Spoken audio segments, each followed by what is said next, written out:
Anthony, Joe, wonderful to see you. It's a wonderful precursor to an event I'm going to be moderating this evening with Ritesh and Farhan and the two of you. So great to see you guys. How are you? Very, very good. Very good. Thank Having you. a great trip. Yeah. I'm really passionate about music, in particular the original motion picture soundtrack of some of your excellent films. I believe Henry Jackman did music for this one, That's The right. Gray Man. If I'm not mistaken, he did 21 Bridges as well as Mosul for you. He did. If you talk me through the music recording process and what Henry brought to the table, I'd be really happy. Henry is so sophisticated as a composer. He's got a really diverse background in classical music, but also in electronic music. You can hear it in his scores. He came up under Hans Zimmer, so he really has an exceptional understanding of the craft. But he's also an amazing storyteller. Really, understands how to track character, what the moments are in a movie, that how to underscore those moments in a way to either subvert audience expectation or support their expectations. And we've had an amazing collaboration with him for a decade now. Boy, many films. I mean, 10 movies maybe or more at this point. Yeah, but it began on the first time we ever worked with him was Captain America: Winter Soldier. And he scored that. He scored Captain America: Civil War. And yeah, through those experiences, we've just continued to find opportunities with him. Joe, you used the word mentor. You said Henry was mentored by the great Hans Zimmer. That's right. Anthony, would you say Steve Soderbergh was your mentor, the two of you brothers?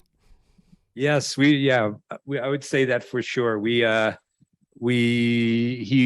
got very lucky in that he saw an early film, the first film Joe and I ever made. He saw it at a film festival randomly on a random recommendation. We still find it highly unlikely that it happened. But he responded to the movie, and he called us about a week later and said that he enjoyed the film and that he thought we started to get together with him. He offered to produce something for us, and it was an incredible boost early in our careers because the work Joe and I were doing at that time was highly experimental, very like avant-garde style filmmaking. It wasn't a mass audience kind of filmmaking. It wasn't kind of the audience that many people at all were interested in, that kind of movie making that anyone was interested in. Fortunately, Soderbergh has the kind of taste that responded to it. But yes, we sort of were grateful for the fact that he noticed that we had something valuable to offer as filmmakers. And then he was we watched him go through an arc where he went from being a very indie filmmaker to becoming a commercial filmmaker, making movies like Ocean's 11 and Out of Sight, etc. And we sort of saw him go through that arc and make that transition. And that was very educational for Joe and I to see him embrace that form of storytelling and see what he can do as a filmmaker in that version of storytelling. And I think it very much inspired Joe and I to try to move in that direction as well, because we really do we love all sorts of film, but what we really love is we love those films most that everybody has seen and we can all share, and it becomes a common experience for all of us. So trying to make commercial films that reach a broad audience became a very valuable goal for Joe and I. That's beautifully answered. Joe, would you tell me what the end credits are? What's the terminology? They're just so beautiful the way you've done them for The Gray Man. Is it clay modeling?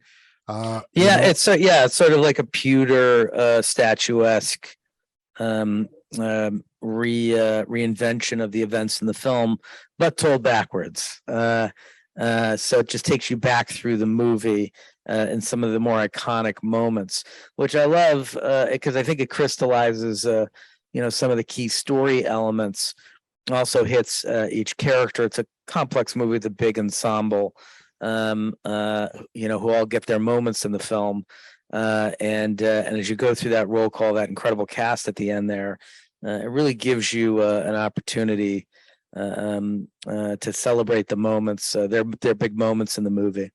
It was created by a very talented visual artist named Aaron Sorofsky that Joe and I have worked with many times on many of our credit sequences throughout our career. Beginning with Community, the Community opening credits. Lovely. I love the fact, Anthony, that you didn't use a prototype of an Indian and just call him an Indian guy.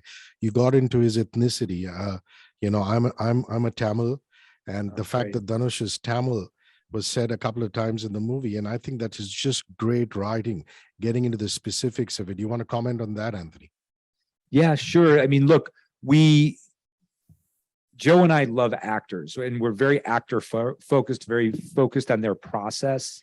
And so we always spend a lot of time prior to shooting speaking with an actor about the character, sort of trying to draw out of the actor what they're most excited about, what they're most interested in, what their own ideas about where the character can go or who the character can be, so that we can try to create something together with the actor to make the actor feel most empowered and energized and active in the role.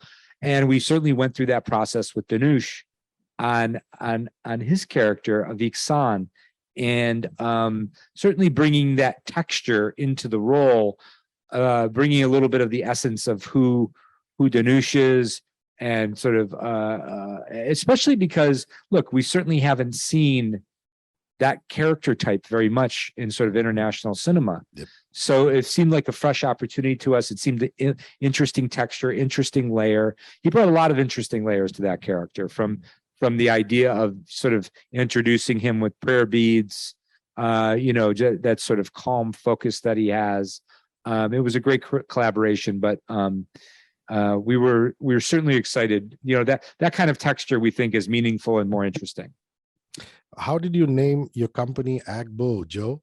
You want to tell us the Yeah, I mean, it's a funny story. We years ago, Anthony and I were university, and we were doing a sketch comedy show at like midnights on Friday nights, and to draw some attention to the show, we created a fictitious character, a grumpy old man who lived near the university, who had gone to the show, and wrote a scathing review of it in the university newspaper.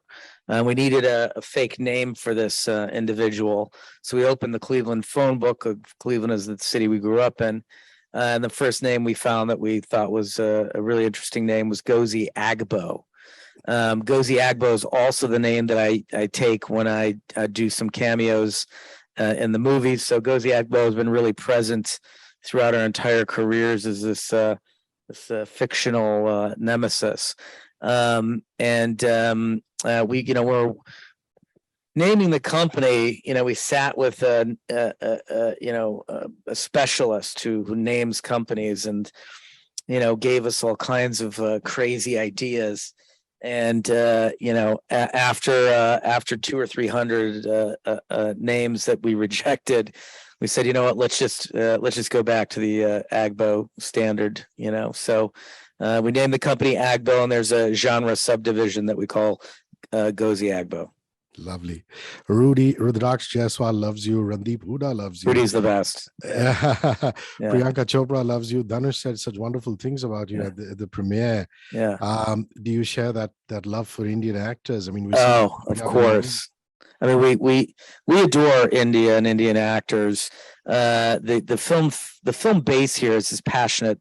It's more passionate than anywhere in the world. I mean, you see a movie here, and it comes with a completely different level of energy and excitement than anywhere else in the world.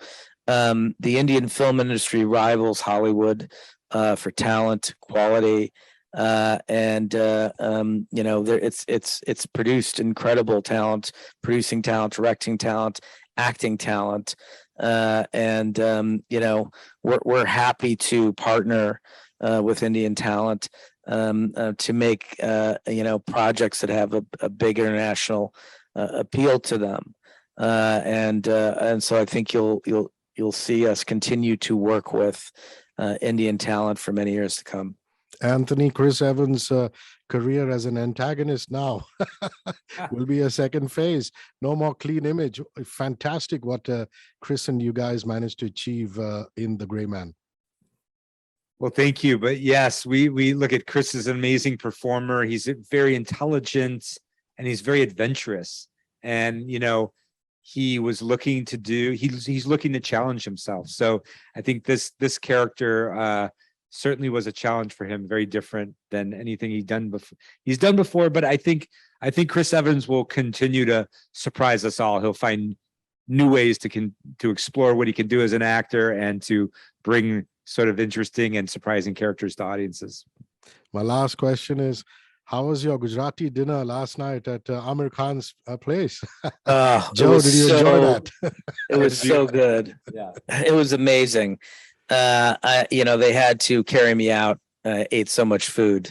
And I finished it off with, I believe, I hope I'm pronouncing this correctly, but pog.